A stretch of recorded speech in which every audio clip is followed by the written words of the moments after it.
For today's video, tayo ay magluluto. At habang tayo ay magluluto, mayroon akong story na i-share sa inyo. Story time! May isang teacher na laging galit sa batang laging nalilate. Good morning, class! Good morning, teacher! Everybody stand up for a prayer to be led by Shanette Tamura. Amen. You may now take your seat. Okay, let us have an attendance first. Say present if your name is called. Shanette, present. Kayla, present, ma'am. Rainzel, present, ma'am. Pedro. So, saan si Pedro? Ma'am, sorry po ma'am, I'm late. Why are you late, Pedro? Galit na galit si teacher kay Pedro dahil siya ay laging late. Kaya si Pedro ay napayuko lamang at siya ay parang nahihiya sa kanyang mga kaklase dahil lagi siyang late. At biglang napasigaw si teacher. Ah! Pedro! Pedro! Bakit napaka-dirty ng mga paa mo? Saan ka bang sulok ng galing? Napakaraming putik! Pedro, labas! Hugasan mo muna yung mga paa mo! Kaya si Pedro ay lumabas at sinunod ang utos ng kanyang guro na maghugas ng kanyang mga paa dahil marami itong putik. Bakit kaya maraming mga putik ang paa ni Pedro? Bakit kaya? Kinabukasan, late na naman si Pedro. Pedro, why are you late again? Inubos mo na yung pasensya ko, Pedro. Ubus na ako. Tingnan mo nga yung mga paa mo. Ang dami pa rin putik. Ano pa nangyari, Pedro? Bakit ganyan ka lagi? Halika nga dito, Pedro. Look at me!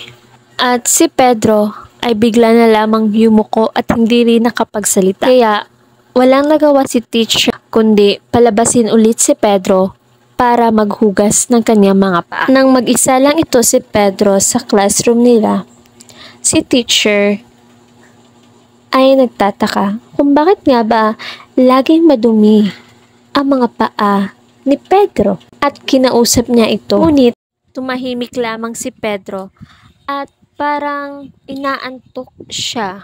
Kaya napagdesisyonan ng kanyang teacher na puntahan si Pedro sa kanilang bahay at tanungin ng kanyang mga magulang kung bakit ganoon si Pedro. At nang nakarating siya sa bahay ni na Pedro, nadatnan niyang si Pedro ay naghuhugas ng mga plato o pinggan. Uy Pedro, saan ba yung nanay mo? Nanay, nandito po si teacher, nanay. Magandang umaga po sa inyo, ma'am. Ano pong may pagdilingkod namin sa inyo, ma'am? Aling Rosing, gusto ko lang pong tanungin kung bakit po laging nalilate si Pedro. At yung mga paa niya, may maraming putik. Mabait naman na bata si Pedro, Aling Rosing. Pero, hindi ko talaga alam kung bakit lagi siyang nalilate. Tinanong ko naman siya, pero hindi naman siya sumasagot.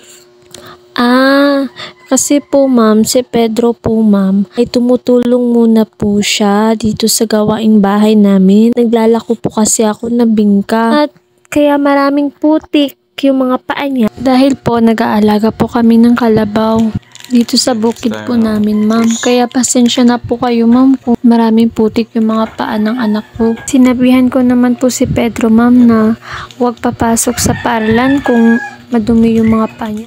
At doon na nalaman ng kanyang teacher na si Pedro pala ay may inaalagaan na kalabaw. Kaya pala laging late si Pedro at marumi ang kanyang mga paa. Kaya humingi ng tawad si teacher kay Pedro dahil napakasipag nito.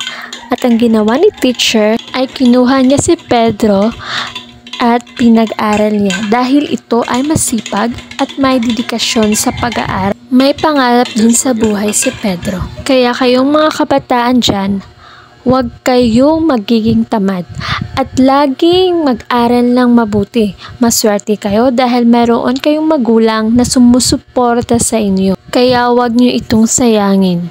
Habang nandyan pa sila, magsikap at huwag maging tamad. At heto guys, malapit nang maluto ang ating sinabawang karne.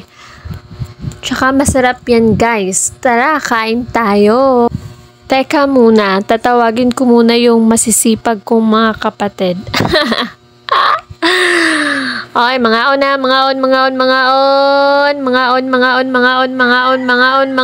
kugihang, mga igsuon, kaigsuunan, mga on tanin nyo guys.